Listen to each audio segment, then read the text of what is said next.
Hola, buenos días. Lili, Lili. Bueno, estamos aquí. Tenemos ese soniquete en la cabeza todos, ¿verdad? Bueno, dijo que duraba un mes aproximadamente. Así que va. 3. Uf, Dios mío. Bueno, buenos días a todos. Después de esta charla tan agradable y enriquecedora que nos ha dado Judith, vamos a tratar un tema fundamental, importante, es los aspectos éticos de la humanización de la asistencia sanitaria. Humanizar es una actitud, o debe ser una actitud mental, debe ser una actitud afectiva y moral, ¿no? Mental porque tenemos que cambiar a veces nuestras estructuras de pensamiento, nuestros razonamientos, para adoptar pues posturas y acciones humanizadoras. También es afectiva porque tiene mucho que ver con los sentimientos y las emociones de las personas que nos conectamos en la asistencia sanitaria, y es sin duda alguna una actitud moral porque entronca con nuestro espíritu de valores y de principios fundamentales, ¿no? Nuestras relaciones asistenciales con las personas que tratamos día a día deben estar impregnadas de estos valores, ¿no? que entroncan con un valor fundamental, que es la dignidad de las personas, que nos van a hablar nuestros ponentes, y esa debe ser uno de nuestros objetivos fundamentales, ¿no? El respeto a la dignidad de las personas que tratamos. Yo a mis alumnos de medicina, de tercero de medicina, les hablo del principio de responsabilidad de Hans Jonas, y este principio de responsabilidad nos dice que debemos obrar de tal manera que los efectos de tu acción sean compatibles con una vida verdaderamente humana sobre la Tierra. Y Jonas nos dice que la vida verdaderamente humana sobre la Tierra es la que está basada en valores, la que construye valores. Y esa es nuestra responsabilidad, en nuestra vida diaria y en nuestra profesión, ¿no? Ser defensores de valores, construir valores, ¿no? Porque en esta humanidad enfermiza, que a veces tiene tendencia autodestructiva, lo que nos va a salvar no van a ser ni las ideologías, ni las religiones, ni la cultura, ni la ciencia. Lo que nos va a salvar de la autodestrucción son los valores. Y eso es aquí a lo que vienen a hablarnos estos magníficos ponentes hoy aquí. En primer lugar, Rogelio Altisent nos va a hablar sobre la ética en humanización. Rogelio es doctor en medicina, especialista en medicina de familia y comunitaria, es graduado en bioética, profesor titular aquí en la Universidad de Zaragoza de bioética, es director de la Cátedra de Profesionalismo y Ética Clínica, es autor de muchos artículos, director de tesis e investigador de varios proyectos. Fue vicepresidente del Comité de Bioética de España hasta el 2022 y es presidente del Comité de Bioética de Aragón, y es el primero que nos hablará sobre la ética en la humanización. Vale. Luego Marina Martínez es doctora en Psicología de la Universidad de Deusto, es especialista en cuidados paliativos, máster en humanización y se ha formado en paliativos y en dignidad, en terapia de dignidad en San Diego con Chochinov, que si alguno conocéis los cuidados paliativos, pues es un referente mundial de primera categoría, ¿no? Es psicóloga del equipo de medicina paliativa de la Universidad de Navarra y es profesora de la Facultad de Medicina y la Facultad de Psicología. Y nos va a hablar sobre la dignidad. Y por último, Montse Esquerda es pediatra, es bioeticista, es decana de la Facultad de Ciencias de la Salud de la Universidad Ramon Llull, es pediatra en Sant Joan de Déu y es presidenta de la Comisión Deontológica del Consejo de Médicos de Cataluña, y nos va a hablar sobre los aspectos éticos al final de la vida. Bueno, vamos justillos, no tenemos tanto tiempo como pensábamos, porque bueno, pues hemos invertido tiempo en oír y en deleitarnos con Judith, y cuando quieras, Rogelio. Estupendo. Bueno, es una responsabilidad hablar después de la magnífica conferencia que hemos escuchado al principio. Yo agradezco mucho la invitación a este congreso porque aquí se defiende la tesis de que la humanización de la asistencia sanitaria es una aventura apasionante en la que merece la pena comprometerse, y bueno, yo no necesito convencer al auditorio de esto. Lo que ahora me corresponde es, en una breve, intentaré resumir al máximo mi ponencia, me corresponde analizar de qué manera la ética y los valores son los pilares y el fundamento de esta aventura que trasciende el sistema sanitario. Bueno, y la primera idea, bueno, yo diría que esto es muy sencillo de argumentar. Aquí tenéis una pregunta del MIR. Es broma. Habrá un día en que habrá una pregunta del MIR como esta, ¿no? Para dejar claro que la humanización necesita un motor y que la gasolina que mueve este motor no es la normativa legal, ni las reclamaciones, ni los jueces, ni siquiera el código de deontología, aunque sería muy interesante estudiar un día el engranaje del código de deontología en todo lo que significa la humanización.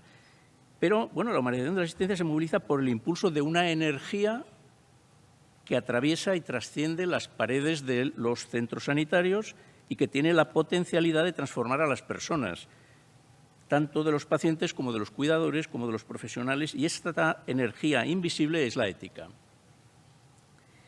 Cuando reflexionaba sobre esta breve ponencia, he tenido la necesidad de preguntarme, a ver, ¿pero de qué estamos hablando realmente? ¿Qué es la humanización de la atención sanitaria? ¿A qué nos estamos refiriendo al hablar de humanización? Porque ya sabéis de sobra que esto no es algo obvio, es que hay gente que cuestiona todo esto, ¿no? Y hay gente escéptica que nos mira como si fuéramos gente rara, ¿no? A quienes hablamos de estos temas, hay quien tiene dudas e incluso quien hace una enmienda a la totalidad y pregunta, dice, pero vamos a ver, pero ¿qué significa la humanización? ¿Qué significa humanizar la asistencia? ¿Acaso no somos ya seres humanos? ¿Acaso los pacientes no son humanos? Bueno, pues quizá para profundizar un poquito en estas reflexiones pueda resultar de interés y pueda resultar más intuitivo y fácil hacer un análisis del negativo de la imagen, ¿no? De que es verdad que existe una opinión dominante de que en las últimas décadas se ha experimentado una deshumanización del sistema sanitario y para bajar el balón al suelo, permitidme dos anécdotas que, bueno, en esta facultad hace este curso hemos empezado una nueva asignatura del nuevo plan de estudios, una asignatura que se imparte en primero de medicina que se titula así, Introducción a la humanización. Son 3 créditos, son 15 horas de clase y 6 seminarios. Ahí es nada, ¿eh? O sea, yo creo que esto es un hito, por lo menos nosotros lo vivimos así en esta facultad. Bueno, pues yo en la primera clase de esta asignatura les contaba a los alumnos 2 sencillas escenas que a mí me ayudan a enfocar la cuestión. La primera es la escena de un jefe de servicio que pasa sala con toda la cohorte por las habitaciones de la planta, entra en la habitación, saluda al paciente, se van hacia la ventana, es una anécdota de hace unos años, se van hacia la ventana con la radiografía y miran al trasluz la radiografía y toda la gente rodeada allí dando la espalda al paciente. Se queda detrás, en última fila, una estudiante que se acerca a una paciente de la que estaban hablando y que estaba bastante fastidiada la pobre, se le acerca, le arregla las sábanas, le pone la mano que tenía caída, se la pone dentro de la cama y ya está. Bueno, se van todos y cuando luego están en el despacho, va la supervisora, llama a la estudiante y le dice, oye, el paciente este de la habitación tal que quiere verte. ¿Cómo que me quiere ver? Sí, va para allí y le dice, oye, ven aquí, siéntate. Le dice el paciente, dice, a ver, tú cuéntame qué es lo que me pasa. Cuéntame lo que me pasa, porque bueno, la moraleja es decir, a ver, ¿el paciente con quién sintonizó? Con la persona que tuvo un detalle de arreglarle las sábanas, o sea, no llamó al jefe de servicio. Segunda anécdota.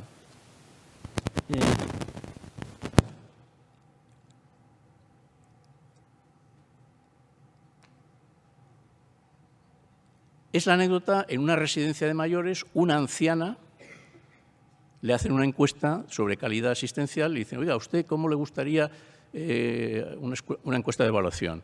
Y entonces la anciana dice, vamos a ver, yo lo que os pediría es, a mí no me importa que me pongan mal los pañales, porque yo luego me los arreglo, si me quedan doblados, etc.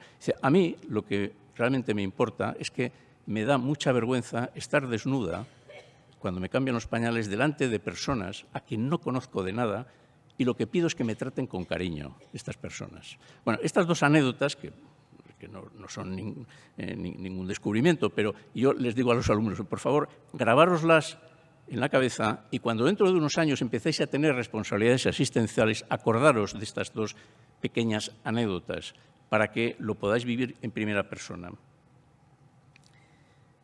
Si queremos poner remedios eficaces a esta cuestión, yo creo que nos interesa hacer un buen diagnóstico de las claves que están contribuyendo a esta tentación de deshumanización del que todos experimentamos y que, a mi modo de ver, se pueden resumir en tres grandes factores históricos. El primero es el desarrollo científico-técnico de la medicina, de las ciencias biomédicas, que han condicionado una superespecialización progresiva de la medicina, como todos sabéis, que ha llevado a que concentremos los grandes esfuerzos en el conocimiento y seamos capaces de cortar y pegar el ADN de los pacientes, pero dejemos de mirar a la cara y dejemos de llamar por su nombre a los pacientes. Hace 50 años el médico acudía a la casa del enfermo aplicando sus conocimientos limitados, pero con mucho arte, lo llevaba todo en el maletín, pero fundamentalmente lo que llevaba era su persona. Ahora nos cuesta tomar el pulso del paciente, nos cuesta coger la mano del paciente con ese gesto tan humano y tan tradicional, y en muchas consultas lo cierto es que no se tocan los pacientes. Somos superespecialistas que lo saben todo de un campo muy pequeño, pero con el riesgo de perder la perspectiva de que la persona es lo principal. Segundo factor histórico, hemos entronizado la autonomía del paciente haciendo una enmienda a la totalidad a la medicina de los 20 siglos pasados, con la acusación fundamentada en buena parte, la acusación de paternalismo, pero en un juicio sumarísimo que, en mi opinión, se ha hecho sin abogado defensor. Hemos promovido algo que es incuestionable por razones morales, pero hemos favorecido también una respuesta legalista por parte de pacientes y médicos y no hemos advertido los riesgos de asumir sin matices una visión de la autonomía individualista de corte neoliberal, es decir, hemos perdido la perspectiva de la autonomía relacional. La interpretación legalista del significado de la autonomía de las personas se ha traducido en un modelo de relación clínica contractualista, donde aparentemente el paciente tiene la sartén por el mango, pero esto en muchos casos es una falsedad, porque en la práctica lo que hacemos es abandonar al paciente. ¿Cuántas veces el paciente viene y le dice, a ver, doctor, decida usted, ¿qué opina usted? ¿Me opero o no me opero? Dice, esto es cosa suya, ¿no? O sea, si, claro, le devuelves. Muchas veces esto se convierte en un auténtico abandono. Tercer factor histórico que yo señalaba aquí es la organización de los sistemas sanitarios modernos, que ha sido ciertamente un gran avance, un gran avance social de los países modernos, pero también es verdad que en ocasiones esto ha claudicado en la deriva utilitarista. Un ejemplo que a mí me llama mucho la atención y me duele, y lo digo siempre que puedo, que es que con frecuencia la actividad quirúrgica se organiza como una cadena de montaje, donde intervienen una larga serie de cirujanos, uno tras otro, donde se priorizan los resultados cuantitativos sin tomar en consideración a las personas que al final no saben quién es su cirujano de referencia y a la hora de hacer una pregunta están absolutamente desorientados. Yo sé que esto no es sencillo, pero esto es posible. De hecho, en algunos sitios lo consiguen. En algunos sitios consiguen que quede muy claro al paciente quién es su cirujano de referencia en medio de la cadena de montaje. Bueno, para analizar las aportaciones de la ética a la humanización de la asistencia sanitaria, a mí me parece que nos puede ser de ayuda intentar definir de alguna manera un ideal de humanización, que yo lo definiría así, ¿no? Como atención respetuosa hacia las personas, con una comunicación efectiva y afectiva, capaz de transmitir compasión, que en el fondo es empatía más relación de ayuda, en un entorno adecuado para el paciente y su familia y con unas condiciones de justicia y de equidad.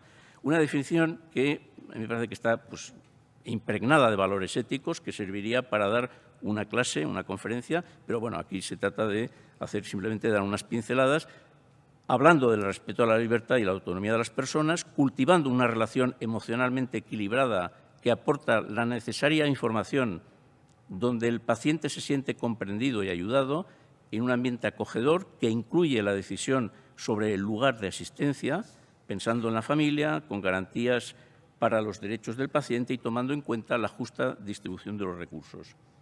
Bueno, sin duda, estamos poniendo el listón muy alto, pero sin ética de máximos este congreso no tendría ningún sentido.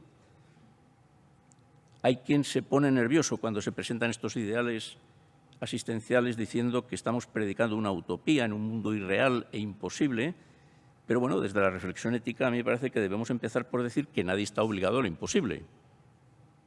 Ahora bien, nosotros sí que estamos aquí para plantearnos lo que es posible, pero siempre jugando y mirando en el horizonte la ética de máximos. A mí me parece que es muy útil y aporta una visión interesante la diferenciación entre dos vertientes de la ética que yo suelo en clase comparar con el fútbol. Una cosa es la ética de la primera persona y otra la ética de la tercera persona. La ética de la primera persona, la vinculada a las actitudes, al compromiso, a las cualidades personales, a la capacitación, es lo más parecido al jugador que en el campo de fútbol, en el campo de juego, se lo da todo, es decir, que corre hasta el límite. Y por otro lado está la ética de la tercera persona, que es la vertiente más académica, lo característico, por ejemplo, de la bioética principialista, relacionado con la toma de decisiones y el análisis externo, lo que hacen los comités de ética, por ejemplo, que analizan un problema, pero lo analizan desde fuera, y este sería el equivalente a la labor del entrenador. Bueno, a mí esta doble perspectiva de la ética me parece que tiene consecuencias importantes en el ámbito de la docencia y la formación, que en mi opinión es la clave, la llave que nos abre las puertas del futuro para que la humanización de la asistencia se traduzca en algo tangible, mejorando la vida real de las personas. Y en la ética de la primera persona, precisamente, debemos prestar mucha atención a la formación en actitudes y compromiso vocacional, donde juega un papel decisivo el currículum oculto. Yo creo que no nos debemos cansar de hablar de la importancia del currículum oculto en el ámbito de la humanización. Me refiero a la cultura de la institución, al ambiente, al estilo que se refleja en las conversaciones de los pasillos, en la cafetería, en el modo de hablar de los pacientes, en el modo de hablar de las familias, porque luego esto deja huella en los jóvenes estudiantes que de este modo adquieren sensibilidad ética y normalizan actitudes. En este sentido, a mí me ayuda mucho y me gusta citar en las clases a los estudiantes esta cita de Claudio Magris, donde dice: se aprende a amar el mar no porque nos hayan exhortado a ello, sino porque alguna vez alguien nos llevó a la playa a una determinada hora y con una determinada luz. El currículum oculto se refiere a valores, actitudes y comportamientos que los estudiantes adquieren de manera no explícita durante su formación. Tiene mucha más influencia en un futuro profesional lo que ven en las conversaciones de sus tutores que las clases, que ya os digo yo, las clases es que se les olvida. Al cabo de un mes es que no se acuerdan de nada de lo que les hemos dicho en clase. Lo que sí que les deja huella es esa conversación que tuvieron con el tutor desayunando, donde hablaron de un paciente. Pensemos de manera positiva, pues en la fuerza del entusiasmo y del buen ejemplo del maestro que transmite un estilo en el modo de abordar los casos difíciles. Y en este sentido juega un papel, a mi modo de ver, fundamental la ejemplaridad, que es una pieza clave para cultivar la humanización de la asistencia sanitaria. Bueno, pues ha habido figuras muy importantes, como Diego Gracia, que ha subrayado la importancia de la ética de la primera persona en este sentido. De los profesionales de la salud se espera que sean no solo técnicamente competentes, sino además exquisitamente humanos.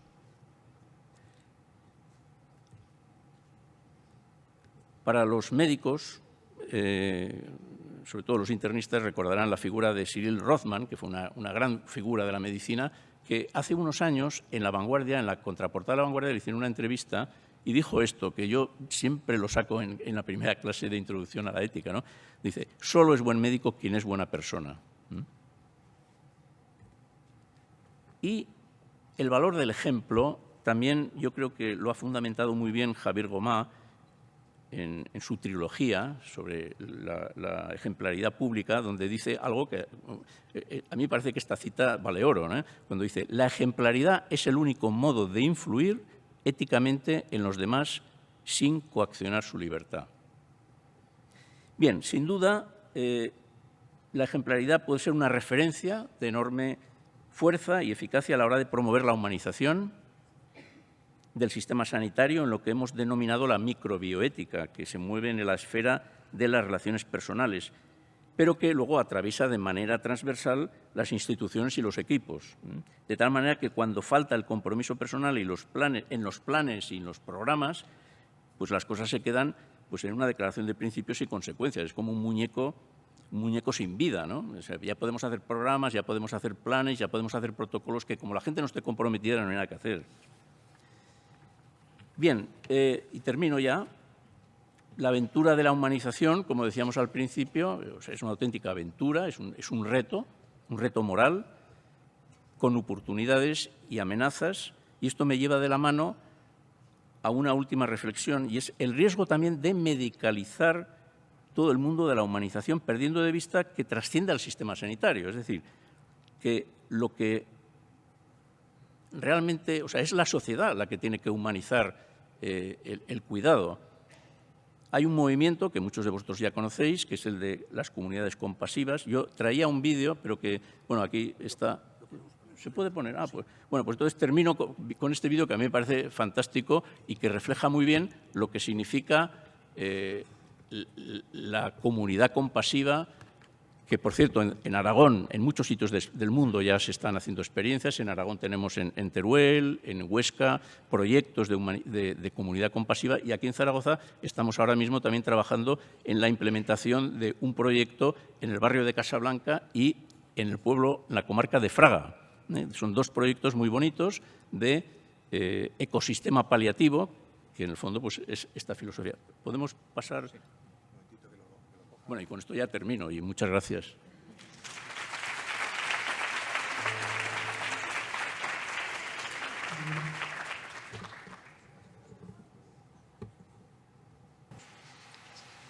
Una vez te contaron que en otros tiempos la gente se conocía allí donde vivía, que cuando alguien tenía algún tipo de necesidad, además de sus familias, venían también los vecinos a ayudarle y a ofrecerte su apoyo y compañía.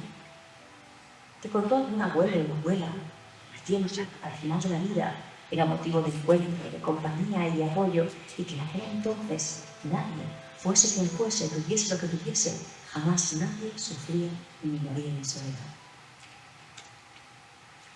Estas cosas, que parecen historias lejanas, en realidad se vivían diariamente hace tan solo 2 generaciones.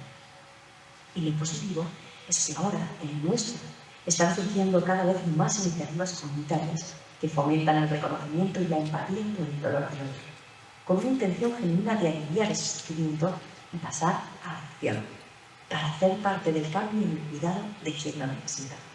Esto es lo que en realidad es la compasión, una actitud innata de cuidar y servir para el bienestar de muchos otros. Así surgió el movimiento internacional Compassionate Communities, o comunidades compasivas, que ahora se desarrollan con mayor fuerza por todo el mundo, con una vocación profunda de cuidar, en la que cuidar y acompañar se puede vivir como un privilegio. Es una realidad que ahora la esperanza de vida ha aumentado hasta los 80 u 85 años y que por múltiples razones las familias se componen por pocos miembros. Esto hace que las enfermedades crónicas con altas necesidades de cuidados sean vividas en muchos casos en aislamiento y con una alta carga al cuidador principal. Por tanto, se hace cada vez más necesario que, además de los sistemas sanitarios y sociales de los que se dispone, se fomente un movimiento de atención integral que implique a la comunidad como un sistema más de cuidado. De esta forma, se permitirá vivir mejor a quien sufra una enfermedad avanzada y durante el periodo final de vida, generando redes comunitarias que ayuden con sus cuidados, en lo que la compañía, el cuidado y la compasión sean la base de la sociedad. Esta iniciativa de comunidades compasivas se basa en 3 pilares fundamentales. Visibilizar las necesidades y las complejas realidades a las que se enfrenta una persona con enfermedad crónica avanzada y el final de vida, como la soledad, el miedo a morir, el miedo al dolor y el cómo afrontan las familias esta situación. De esta forma, concienciamos a los ciudadanos de la necesidad de implicarse en los cuidados y el acompañamiento de estas personas en su comunidad. Forman a la comunidad para que esté capacitada para atender dichas necesidades, preparándola en relación con las formas de cuidado, la apoyo emocional, la comunicación o la escucha activa, para poder entender el sufrimiento y adquirir capacidades para lidiarlo y ponerlo en práctica con las personas más vulnerables de nuestro entorno. Al identificar las necesidades dentro de la comunidad, se buscan posibles rutas de derivación dentro del sistema de salud y del sistema social, activando también las redes de cuidados comunitarios. Te invitamos a que tú también promuevas la compasión en tu comunidad, para volver a lo esencial, a la cultura de grupo, de familia, de cuidado. Apuesta por una sociedad en la que la soledad no sea la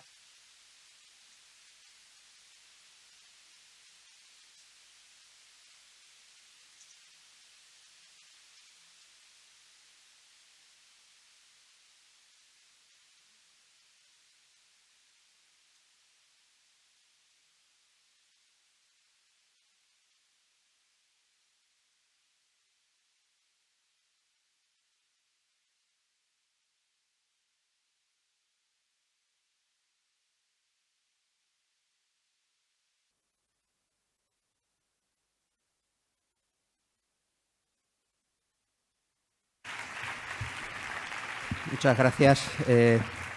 Tiene ahora la palabra Marina Martínez, que nos va a hablar sobre la dignidad.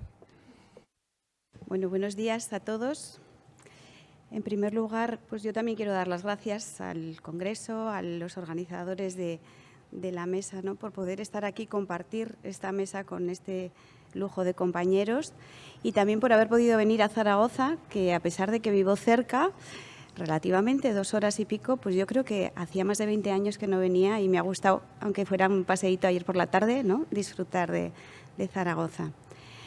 Bueno, yo os voy a contar un poco mi experiencia y os voy a contar lo que yo hago con los pacientes a los que yo atiendo. Yo soy psicóloga en un equipo de control de síntomas y atiendo pacientes con enfermedad avanzada, pacientes de oncología, y tengo mucha relación con la UCI porque desde hace unos años tenemos una especie de acuerdo, ¿no?, por el que nos llaman...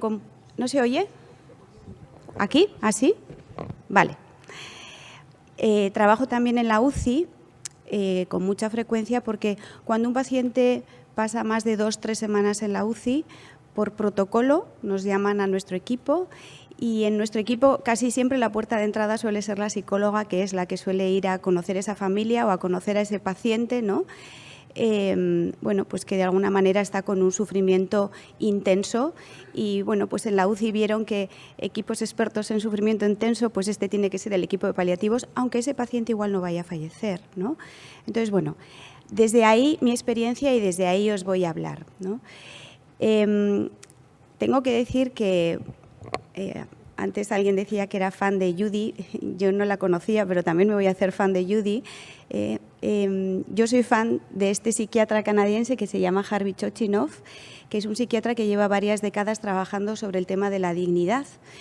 Yo me formé con él en San Diego y esto es como cuando uno es fan de los Beatles, que se compra todo lo que sale de su músico favorito, ¿no? Pues yo me lo leo todo, me lo acumulo todo, me lo aplico todo y todo lo utilizo, ¿no? Entonces os voy a contar qué es lo que yo utilizo en mi día a día que tiene que ver con este modelo, ¿no?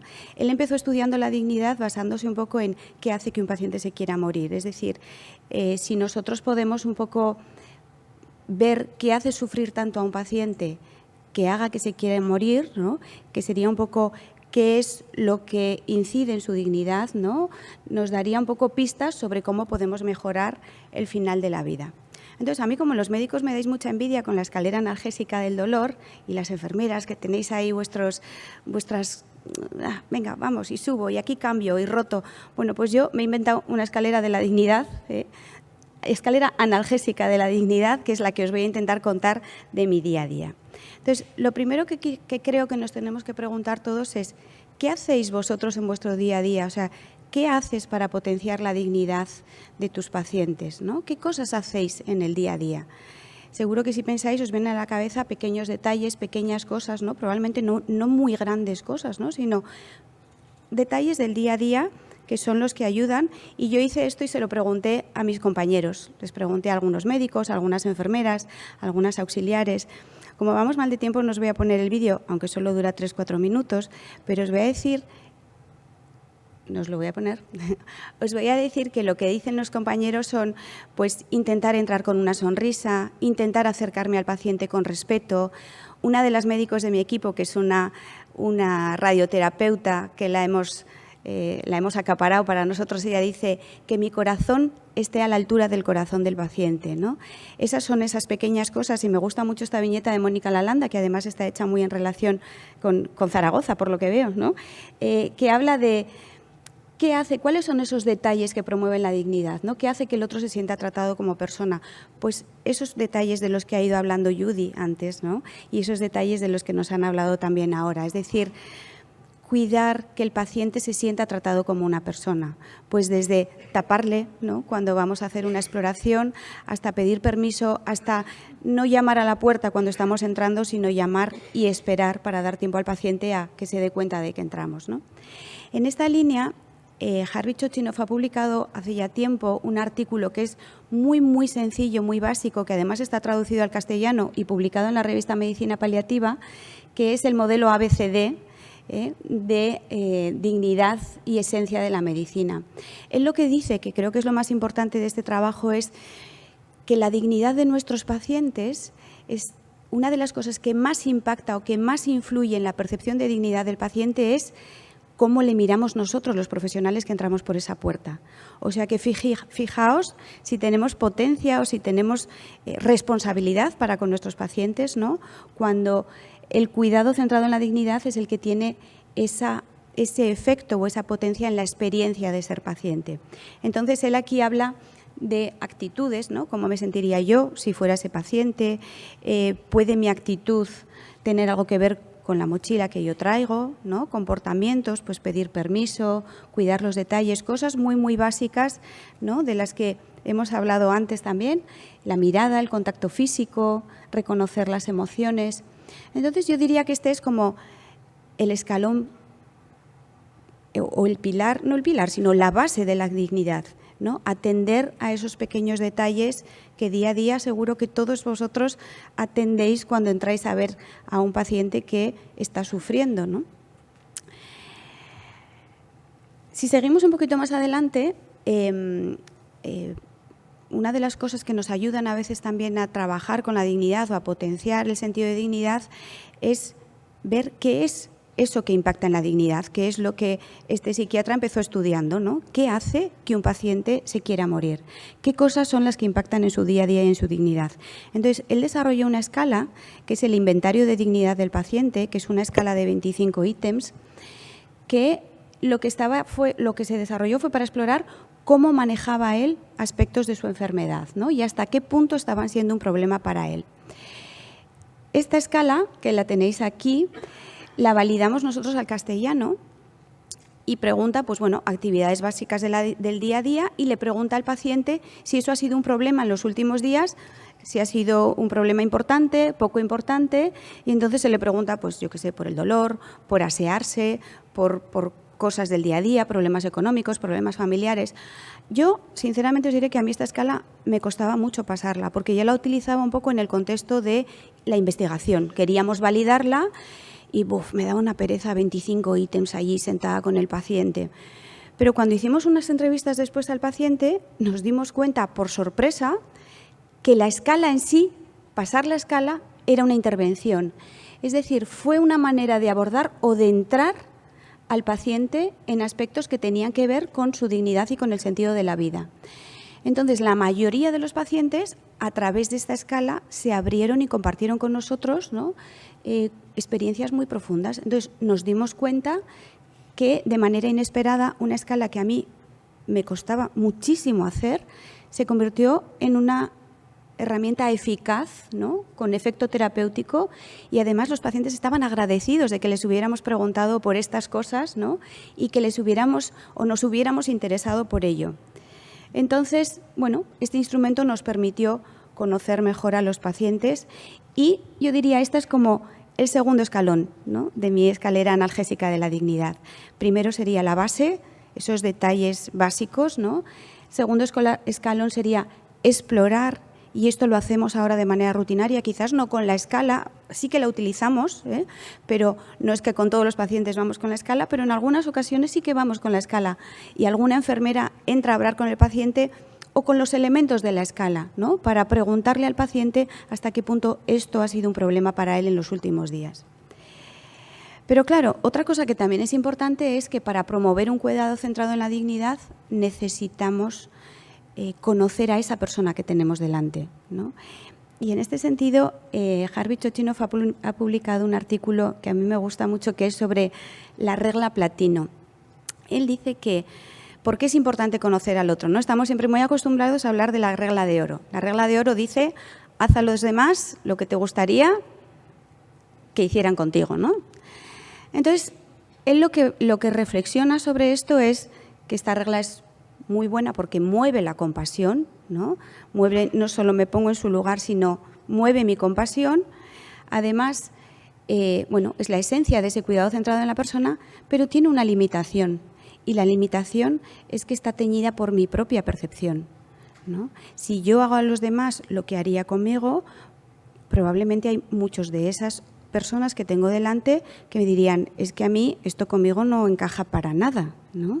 Entonces él habla de la regla platino, que es ir un paso más allá, y es decir, haz a los demás lo que a ellos les gustaría que hicieran con ellos, ¿no?, lo que para ellos es importante.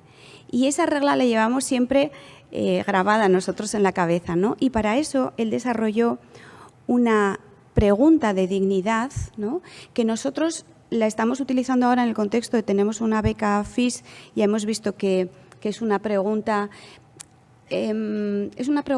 muy sencilla que pretende iniciar una conversación que reconozca a la persona en su totalidad. ¿Cómo se hace esta pregunta? Pues nos acercamos al paciente y le decimos, algunos pacientes sienten que los profesionales que les atendemos sabemos muchísimo de sus síntomas físicos, de su enfermedad, pero en realidad sabemos muy poco de ellos como personas. Ahí nos callamos y esperamos a ver qué dice el paciente, ¿no? El paciente a veces dice, pues sí, o a veces dice, bueno, ¿no? Y entonces lo siguiente que hacemos es preguntarle, ¿qué necesitaría saber yo de usted para darle el mejor cuidado posible? Esta pregunta, que es muy sencilla, ¿no?, y es como muy básica, es de mucha ayuda para el profesional, pero también para el paciente y para la familia, porque sienten que nos importan, ¿no?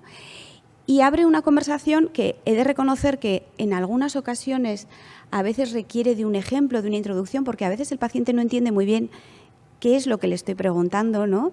¿Qué necesitaría saber de mí? Pues no sé. Y entonces digo, bueno, pues no sé si hay algo que tenga que ver contigo que te parezca importante, de tus relaciones personales, de tu forma de ser, algo que creas que a mí me ayudaría a cuidarte mejor, o algo que creas que cualquiera que entra por esa puerta necesitaría saber y te cuidaría mejor. La enfermera, el auxiliar, el médico, ¿qué necesitaríamos saber de ti, ¿no? Nosotros hacemos, como os decía, esta pregunta en el contexto de una investigación. Ya hemos visto que es factible, que además lleva muy poquito tiempo, abre pie a una conversación de unos 10-15 minutos, no más, a veces menos, pero son 8 o 10 minutos, vamos a decir, centradísimos en lo que es importante para el paciente, en lo que tiene que ver con su dignidad, ¿no? Y ahora lo que estamos intentando ver es que tiene un efecto no solo en el sentido de dignidad, sino en el sentido de ser y de estar ahí, ¿no? Y que reduce los niveles de ansiedad y de depresión de los pacientes. Entonces, bueno, hay muchas respuestas, hay gente que se queda muy en la superficie y que te dice cosas muy superficiales, pero hay gente que poco a poco y con la ayuda de lo que tú le vas diciendo va profundizando a, pues, soy una persona reservada, me gustaría que me vean y que sepan detectar mi estado de ánimo, ¿no? Es importante que sepan que la fe es importante para mí. Bueno, entonces pedimos permiso al paciente y si el paciente nos lo autoriza, lo que hacemos es incluir un párrafo en su historia clínica con un resumen de lo que nos ha dicho. porque si hemos dicho que somos nosotros los que vamos a influir en ese sentido de dignidad del paciente, ¿no? Si todo el que entra por esa puerta sabe lo que es importante para el paciente, le vamos a mirar con esos ojos, ¿no? De lo que es importante para él. Entonces, lo que hacemos y lo que estamos haciendo en el contexto de este estudio es, cuando tenemos ese resumen, se lo contamos a todos los profesionales que entran por esa puerta. Hablamos con su médico, hablamos con las enfermeras se pasan en el cambio del turno esta información y además la incluimos en la historia clínica y queremos ver el impacto que tiene en el paciente. Y ya veis que es una pregunta muy sencilla que puede hacer cualquiera. De hecho, la investigación la está haciendo una de nuestras enfermeras con ayuda de una de las auxiliares. Vale, pues bueno, esto sería un poco cómo queda el resumen. Este sería el tercer escalón. Y mi último escalón, que sería el equivalente a los opioides, sería igual ya un poquito más específico. Efectivamente, esta ya es una intervención específica para la que hay que formarse. Yo me formé en San Diego con Harvey Chochinov. Es la terapia de la dignidad, que igual alguno de vosotros habéis escuchado hablar, ¿no? Es la terapia de la preservación de la dignidad. Es una intervención psicológica breve, de acercamiento narrativo, que lo que invita es a los pacientes a tener una conversación con ellos sobre aspectos que son relevantes para ellos y que quieran compartir con sus allegados. Yo pongo ahí, bueno, si me oyera Harvey Chochinov igual me pondría un piso en la vía, pero yo, para mí, un poco para entenderlo, pongo que es una mezcla de tres cosas. Un álbum de fotos, porque al paciente se le pide que piense en cuáles son los momentos más importantes de su vida, esos momentos en los que se ha sentido más vivo. Álbum de fotos. 2, un diario, porque uno hace una reflexión personal, ¿no? Yo tengo ahora un paciente que se quiere morir. Está bien físicamente, está controlado, es un paciente trasplantado renal que tiene un melanoma de estos además muy visibles y con mucha enfermedad hacia afuera y que está agotado. Entonces él dice, no valgo para nada y me quiero morir y quiero que esto se acabe cuanto antes, ¿no? Cuando yo le digo, bueno, pues esto no está en nuestra mano, no depende de mí, no, dice, yo entiendo que no podéis hacer eso, pero necesito que me ayudéis, ¿no? Entonces, le conocí el lunes a este paciente y el martes le expliqué en qué consistía esto.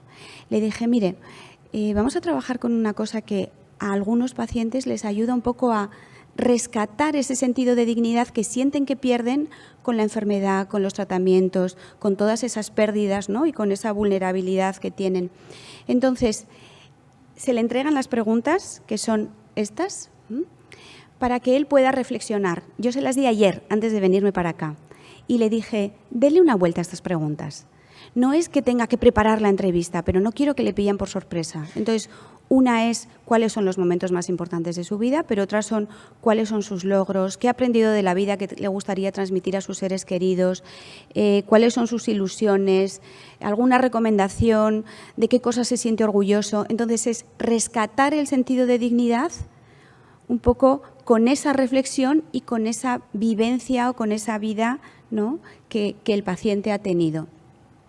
Entonces, es una intervención que lleva una entrevista, se graba, se transcribe y con eso se hace un documento que se entrega al paciente y el paciente hace con ello lo que quiere, ¿no? Se lo guarda en un cajón, como les digo yo, lo comparten o, lo comparten trozos con sus seres queridos.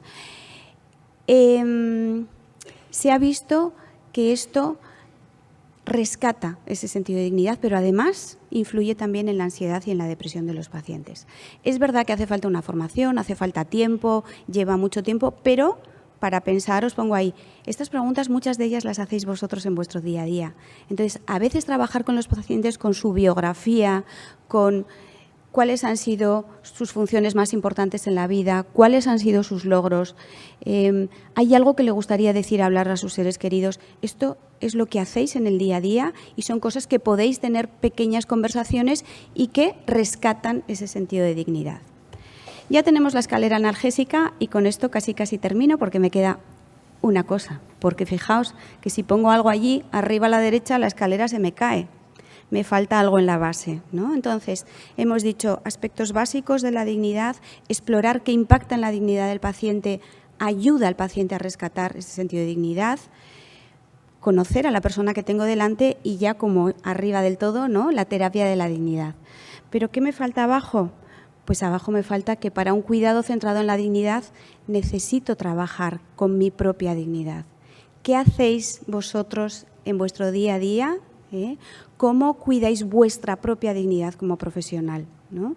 ¿Qué hacéis para cuidar ese sentido de dignidad también personal, ¿no? Que es fundamental para poder atender al sentido de dignidad de los pacientes? Y así quedaría la escalera un poquito más completa, ¿no? Entonces, como conclusión, ¿no? O como idea central, yo diría que decirle al paciente que me importa, ¿no? Y que es importante para mí como persona y que como es importante para mí le quiero conocer, ¿no? Y quiero saber qué es importante para ti, eso es lo que va a ayudar a recuperar o a rescatar, ¿no? Ese sentido de dignidad. Y os he puesto ahí ese artículo que es más reciente de Harvey Chochinov, que además me parece que encaja muy bien con todo lo que tiene que ver con la UCI, ¿no? Que en vez de intensive care es intensive caring, ¿no? Recordar a los pacientes que nos importan. Porque me parece que resume muy bien, ¿no? Un poco toda esta idea de me importas y tu dignidad, ¿no? Se remonta un poco. Y nada más, muchas gracias. Muchas gracias, Marina. Montse, la verdad que lamento el tiempo que tenemos. Te hemos dejado lo más difícil, la última, y que seas breve en la medida de lo posible. Pues muy buenos días, agradecer la invitación a estar aquí en Zaragoza. También soy de muy cerquita, con lo que me encanta venir aquí, Rogelio ya lo sabe, e intentaré ser breve.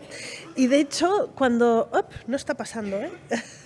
Sí, normalmente cuando vamos rápido es cuando más fallan las cosas técnicas y sobre todo cuando hablo de inteligencia artificial y critico lo tecnológico, entonces no funciona nada, ¿eh? Hay así una... Sí, pero bueno. Es un PDF, sí. Muy bien. A ver, pasamos... ¿Sí? Muy bien. Comentaba que tenía una imagen para intentar... ¿Sí? Poder empezar a comentar esta presentación, y esta es una conversación que yo os la recomiendo muchísimo, la escuché hace unos años y yo creo que fue de las conversaciones que hizo meterme del tema de la ética al final de vida al tema de la ética en la inteligencia artificial. Esta es una conversación, no sé si reconocéis las personas que están allí, son Christine Lagarde y Yuval Noah Harari. Y esto es Foro Monetario Internacional. Esta es una conversación que aconsejo muchísimo porque hay un momento en que Lagarde pregunta a Harari ¿veremos pronto médicos de inteligencia artificial? Y él dice, quite soon, muy pronto. Tendremos una serie de sensores externos, muchos los estáis llevando ahora, que nos monitorizarán continuamente. Tendremos sensores internos que yo me imagino como robotitos que van por el torrente sanguíneo. Yo digo, los que vimos Érase una vez la vida nos hizo mucho daño, ¿eh? Hay una generación, entonces me lo imagino allí y dice, cuando aparezcan células oncológicas estos robotitos harán pam, pam, pam. Esto es FMI, ¿eh? ¿Sí? No, los robotitos lo digo yo. Pero... Y en ese momento dices, estarán enviando datos a tiempo real a procesadores que todos tenemos en nuestro bolsillo, irán tomando decisiones. Y Harari dice, pero seguiremos necesitando enfermeras. Ahora ya una parte del auditorio ya... Y Lagarde contesta, bueno, ya veremos que los robots de cuidado están avanzando muchísimo en Japón. Esta es una conversación que no tiene pérdida.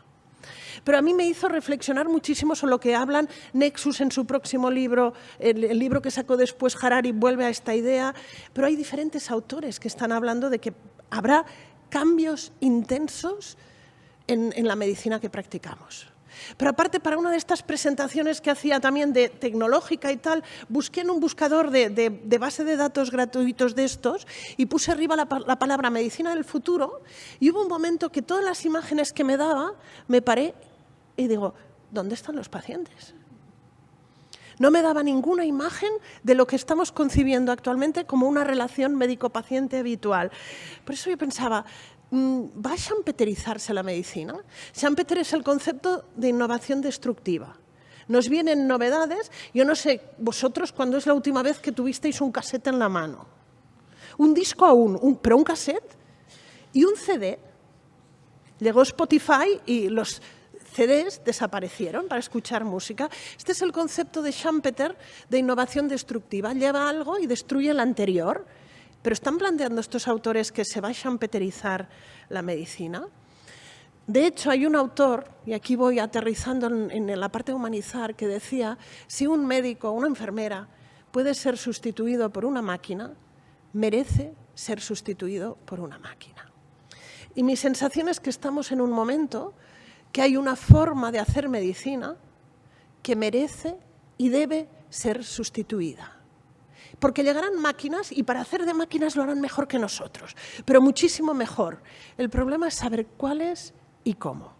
Y el momento de final de vida, yo creo, es un momento que tenemos que tener claro que lo estamos haciendo mal. Las personas están muriendo mal. Y esto hago referencia a un report del Lancet, que se lo aconsejo leerlo entero, que empieza así. La historia del morir en el siglo XXI es una historia de paradojas, porque nunca antes hubiéramos podido morir mejor. Tenemos abordaje de control de síntomas.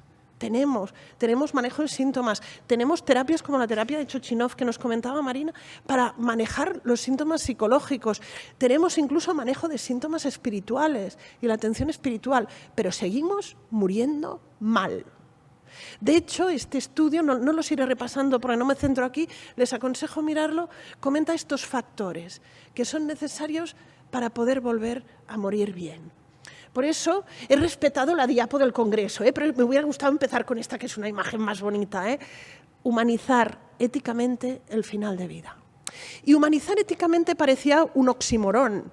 ¿Sí? Si es humana, ya es ética, pensaríamos. Pero yo creo que aquí hay dos críticas. Creo que la bioética se ha dedicado demasiado al sexo en Los Ángeles. Lo siento. Y yo esto me hizo dar cuenta el año pasado, me invitaron a una sesión del Día del ELA, una de las grandes unidades de ELA en Barcelona, uno de los grandes hospitales. La sesión anterior a la mía era una mesa con pacientes. Cuando me presentaron tardaban en bajar porque eran pacientes muy avanzados y cuando dijeron que iba a hablar de bioética en final de vida, les cambió la cara y no para bien. Sí, porque lo que pensaban que iba a plantearles es la eutanasia. Y los que me conocen saben que yo creo que no es esa la partida ni la que yo voy a jugar ni la que creo que haya que jugarse.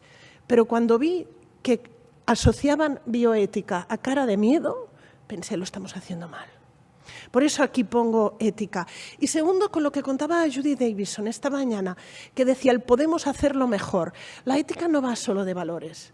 Necesitamos los valores para escalarlos y priorizarlos. La ética va de deberes. Podemos y debemos hacerlo mejor. Tenemos el deber de hacerlo mejor. Por eso, para mí, la ética en final de vida son estos 3 puntos. Y voy rápido, podría alargarme cada uno con lo que es. Nunca moriremos bien si nuestra sociedad no incorpora la muerte. Nunca moriremos bien. Y aquí también tenemos un deber, los profesionales sanitarios, porque hacia donde nosotros miramos, acaba mirando la sociedad. Y aquí da para análisis antropológicos y da para análisis sociológicos, pero si hemos desculturizado la muerte, si hemos dejado de hablar de la muerte, cuando empecemos esas conversaciones va a ser muchísimo más difícil. Porque desculturizar la muerte puede ser un fenómeno antropológico, filosófico, pero es un fenómeno que tiene impacto en el sufrimiento y la vida de las personas. Desculturizar la muerte aleja la muerte a la sociedad. Las personas y las familias en final de vida están mucho más solas. Los duelos son mucho más difíciles, tienen que hacerse en privado y no en la plaza pública y alejamos aún más algo a lo que yo me dedico. En parte llevo una unidad de duelo complejo de niños y adolescentes. Sí, con lo que cuando tenemos que hablar de muertes, y la gran mayoría son muertes traumáticas, es muchísimo más difícil. Sí, no es solo, hay que reculturizar la muerte, volver a poner la muerte y poder volver a hablar de ella en nuestra sociedad. Yo tengo una lista de Spotify sobre las canciones que quiero que toquen en mi entierro. Y como voy poniendo y nunca saco, mis hijos dicen, eso no será un entierro, será un concierto. Digo, pues bailar. No son mucho de bailar, pero bueno. Pero reculturizar la muerte es esto, poder volver a hablar de la muerte, ¿sí? Muchísimo antes de que nos llegue el momento. Y eso es algo que nosotros debemos guiar, porque la sociedad está mucho más lejos. necesitamos una medicina que morir bien lo incorpore como un objetivo principal. Sí, tengo un amigo que siempre decía, no sé por qué llamáis a los muertos exitus cuando los consideráis fracasos. Hay fracasos en la muerte, hay demasiados fracasos, que son la muerte con sufrimiento, la muerte con dolor, la muerte no acompañada, la muerte en soledad no deseada, la muerte que nos comentaba Judy antes. Hay muchos fracasos en la muerte, pero la muerte en sí no es un fracaso. Sí, por eso yo creo que la medicina debe creérselo, porque hemos pasado de una vida corta y una muerte rápida. La gran mayoría de personas que morían a inicios del siglo pasado eran así, y muy jóvenes, pero hemos pasado de esa vida corta y muerte rápida a una vida larga y una muerte lenta. Y la gran mayoría de vosotros vais a tener que moveros en estos dos modelos. Encontraréis también personas aquí. Aquí es la persona joven que tiene un accidente, a por todas, pero acompañando el que no podrá ser. Pero la gran mayoría de personas estarán aquí, y la gran mayoría de personas, yo espero estarán aquí, que es en contexto de fragilidad. Y esta curva empieza muy, muy pronto. Yo no sé vosotros, pero a veces te levantas por la mañana y empiezas a notar partes de tu cuerpo hasta que todo no se engrasa y funciona, dices, pues ya estoy en esta curva. Y fijaros que aquí hay mucho tiempo para tener esas conversaciones, muchísimo tiempo. Estas son las curvas actualizadas, ¿eh? Este es un Jamai, es un poquito viejo y estas son actualizadas. Pero bueno, cada escenario requiere poder tener esas conversaciones. Y estamos intentando tomar decisiones difíciles sin tener esas conversaciones necesarias. Y esas conversaciones no es una conversación, es un cúmulo de conversaciones. Y no puede haber conversaciones de estas buenas sin tener un vínculo con las personas que atendemos. Porque tener esas conversaciones, y esto me gusta mucho, es de Scott Murray, es como sacar a la persona a bailar o sacar a la familia a bailar. De hecho, este es el último baile que dice Scott Murray, ¿eh? No el de Judy, no sé si está por aquí, pero bueno, entender esa secuencia típica de experiencias físicas, emocionales, psicológicas, espirituales, al final de la vida nos va a ayudar a tomar decisiones. Pero es el profesional quien debe tener en su cabeza cuál es ese patrón y debe sacar al paciente, si puede, o a la familia, a bailar. Y es el que debe llevar el ritmo. A veces será un tango, a veces será un vals lento, o a veces hay que ir muy rápido. Pero es que a veces estamos tomando decisiones sin sacar a las familias o los pacientes a la pista de baile. Esto es una imagen que me gusta mucho. Conversaciones difíciles, son muy difíciles hoy en día. Sí, hay un insaciable apetito en medicina por tags, test, analíticas, y es muy difícil de basta.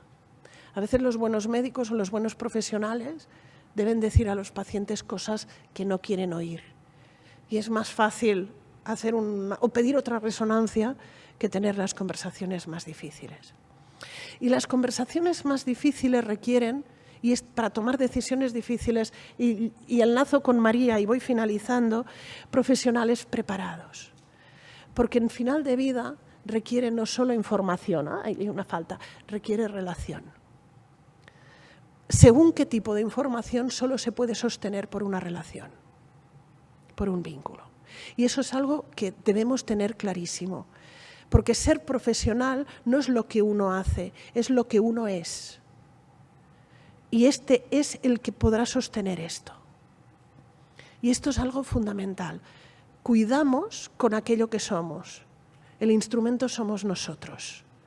Quien va a facilitar esto y quien va a acompañar a esas familias no es el protocolo, no son las normas. El instrumento somos nosotros. Por esto hay que entender que estos son momentos biográficos, no solo biológicos. Los momentos que comentaba Judy o algunos momentos que ha comentado Rogelio son aquellos momentos, esto lo he entresacado de la Inentralgo, que decía, hay muy pocas experiencias en la vida que te cambien quién eres, que te cambien tu escala de valores. Pueden ser en positivo o en negativo. En positivo, el primer hijo. Yo a mi hija segunda le digo, hija mía, tú ya no fuiste un momento de estos, que también sí. Como madre soy un poco dura, pero bueno, el primer hijo te cambia un antes o después. La opción de pareja, algunas opciones de vocación religiosa, te cambian quién tú eres, pero muchas son en negativo. Un diagnóstico de una enfermedad grave, el diagnóstico de una enfermedad grave de un familiar, la muerte de un familiar, o algún acontecimiento vital de riesgo vital. Cuando alguien ha pasado un momento, aunque después su vida continúe, pero ha pasado por una UCI, por un elemento traumático, cambian quién tú eres. Y Laín Entralgo comentaba, más de la mitad de estas experiencias suceden en el ámbito sanitario. Fijaros como parte de la discusión, es otro ámbito de la violencia obstétrica, está en no reconocer el parto, el nacimiento de un hijo, como un momento biográfico. Sí, y de allí salen muchas cosas, ¿eh? Pero bueno, momentos biográficos requieren que ajustemos el lenguaje. Esto es de Wilson y me encanta. Normalmente en medicina utilizamos el lenguaje de día. Wilson recoge varios estudios que hicieron lingüistas en tribus primogenias con muy poco contacto con civilización occidental y se dieron cuenta que durante el día utilizaban un lenguaje de datos. ¿Qué vamos a hacer? ¿Cómo lo vamos a hacer? ¿Cómo vamos a planificar? ¿Vamos a cultivar? ¿Vamos a pescar? Era un lenguaje analítico. Pero cuando en estas tribus llegaba la noche, se apagaba la luz y se encendían las fogatas, empezaba el lenguaje narrativo, que es el lenguaje de noche. Se explicaban historias, mitos, símbolos. Fijaros que el lenguaje de día nos permite sobrevivir, pero el lenguaje de noche nos da un sentido por el que vivir y nos da sentido. Yo creo que una medicina que se quede solo en lenguaje de día será incapaz de captar la esencia de esa necesidad biográfica y narrativa que tienen las personas. Y esos momentos biográficos requieren contactar con el lenguaje de noche. Marina, lo que comentabas de la regla de platino de Chochinov, que la he utilizado mucho, yo eso lo llamo el nombre del perro. Hay una pieza y voy acabando, hay una pieza muy cortita del New England, y dices, citamos a New England con estas cosas, pero bueno, hay una pieza muy cortita que se llama así, el nombre del perro, y explica cómo un residente de cardiología, una de sus primeras guardias, baja a urgencias con su adjunto para atender a una persona con un dolor precordial sugestivo de infarto que le ha pasado mientras paseaba al perro. Cuando llegan allí, una de las primeras preguntas que realiza el adjunto es ¿y cómo se llamaba su perro? Hoy vamos de perros, Pero ¿cómo se llamaba su perro? Entonces el residente empieza a buscar en las guías, en dónde pone que hay que preguntar el nombre del perro, dónde lo pone. Pero se da cuenta que esta es la pregunta fundamental a lo largo de su residencia, la pregunta que lo cambió. Solo podemos dar el mejor cuidado posible a las personas si sabemos quiénes son. Por eso la humanización viejuna, que ya algo de humanización nos enseñaban a los de esta edad, era nunca llames a un paciente por el nombre de su enfermedad, el del páncreas, o de su habitación, el de la 423. Llámalo por su nombre. Eso es viejuno. Eso ya no es.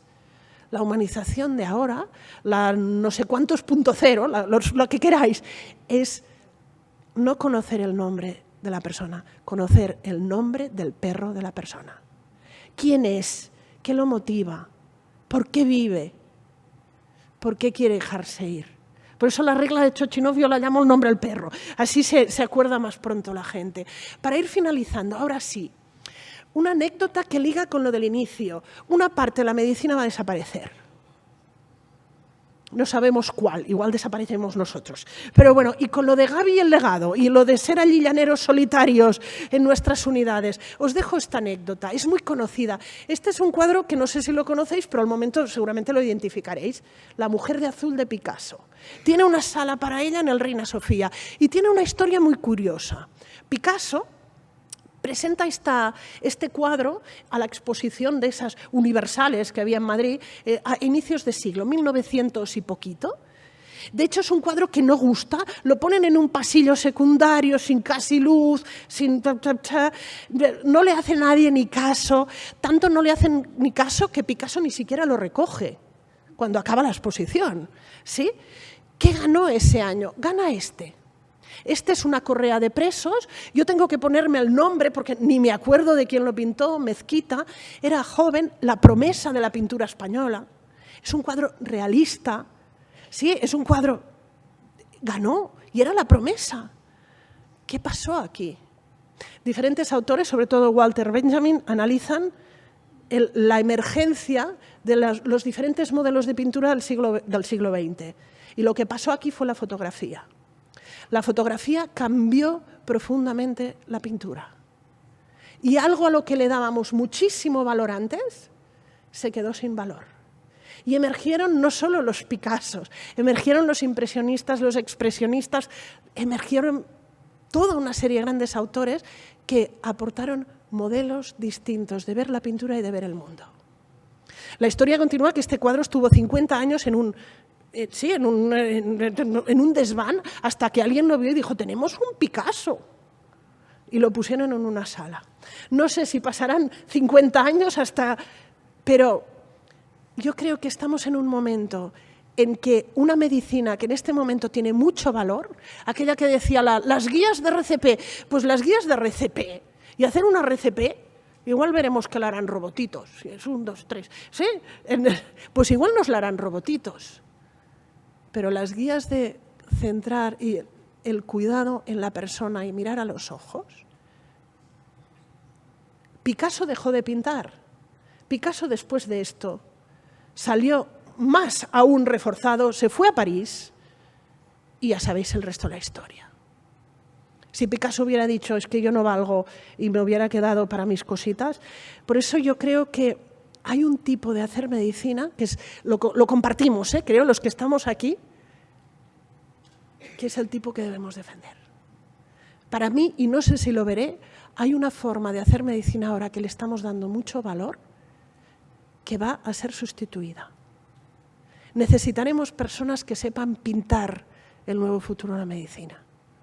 Porque si dejamos que nos lo hagan otros, prefiero no imaginar lo que harán o no.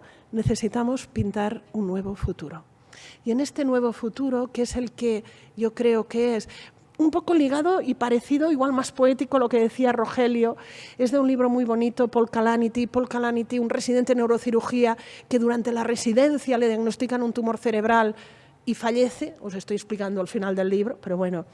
Y él decía, el deber de los profesionales no es evitar la muerte, ni conseguir que un paciente vuelva a su vida normal, que muchas veces no será. El deber del profesional es tomar en brazos al paciente y su familia, cuyas vidas se han desintegrado, nunca más serán las que eran, y trabajar para que puedan volverse a poner en pie, afrontando su propia experiencia y ayudándoles a encontrar sentido hasta el final. Y para mí este es el deber ético, ese deber de que debemos hacer mejor. Muchas gracias. Muchísimas gracias, Montse, Marina, Rogelio. Muchas gracias por haberos ajustado al tiempo, porque disponíamos de más, pero nos hemos quedado corto. Y lamentablemente pues no podemos alargar mucho más la mesa y no va a haber preguntas. Te cedo la palabra. Gracias a los cuatro, muchísimas gracias. Montse, añado a lo que has dicho del lenguaje del día y de noche, un comentario que Iñaki Gabilondo nos hacía a los profesionales del mundo de la radio que te va a gustar. Por el día los oyentes llaman para contar lo que hacen y por la noche los oyentes llaman a la radio para contar lo que son. Esto tiene una alineación perfecta con la hermosura que has contado. Gracias a los tres, gracias a los cuatro.